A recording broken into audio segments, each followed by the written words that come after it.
એમાં હવે રાજકારણ ગરમાયું છે અને ગુજરાતના પૂર્વ મુખ્યમંત્રી શંકરસિંહ વાઘેલાની આ વિવાદની અંદર એન્ટ્રી થઈ છે।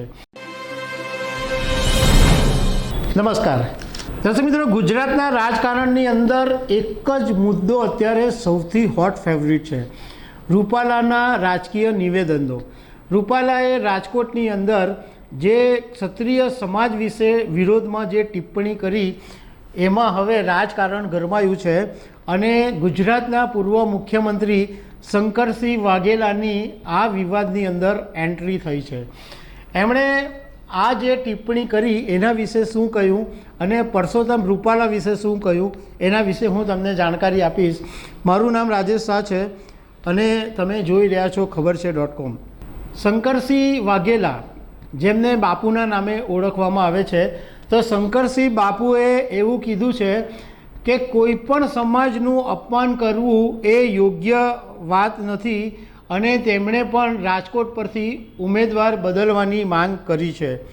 એમણે એમ કીધું કે ક્ષત્રિય સમાજની જે માંગ છે એ ભાજપ તાત્કાલિક ધોરણે સ્વીકારી લે, નહીં તો આ સ્થિતિ છે એ વધારે વકરશે। કારણ કે ક્ષત્રિય સમાજના લોકોએ એવી પણ ચીમકી આપી છે કે જો એમનો વિવાદ ઉકેલાશે નહીં તો રાજકોટની અંદર 4-5 લાખ ક્ષત્રિય સમાજના લોકોની એક મોટું આંદોલન કરવામાં આવશે।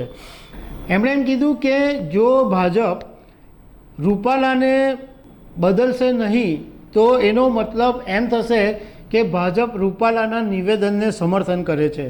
એમણે એમ કીધું કે ભાઈ તમે 2 ઉમેદવાર તો ઓલરેડી બદલી નાખ્યા છે, તો એક ત્રીજો ઉમેદવાર બદલવામાં વાંધો શું છે?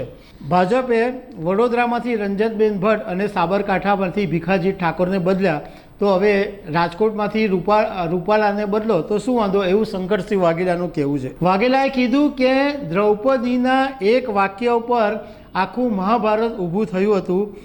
કોઈ પણ બહેન દીકરીનું અપમાન કરી શકે નહીં, કરવું પણ નહીં જોઈએ। જો કોઈ સંજોગોની અંદર ક્ષત્રિય સમાજની સામે કાર્યવાહી થશે તો હું સમાજની સાથે ઊભો રહીશ, એમ શંકરસિંહ બાપુએ કહ્યું છે। તો દર્શક મિત્રો, આવી અનેક વાતો સાથે અમે તમને મળતા રહીશું। Thank you very much.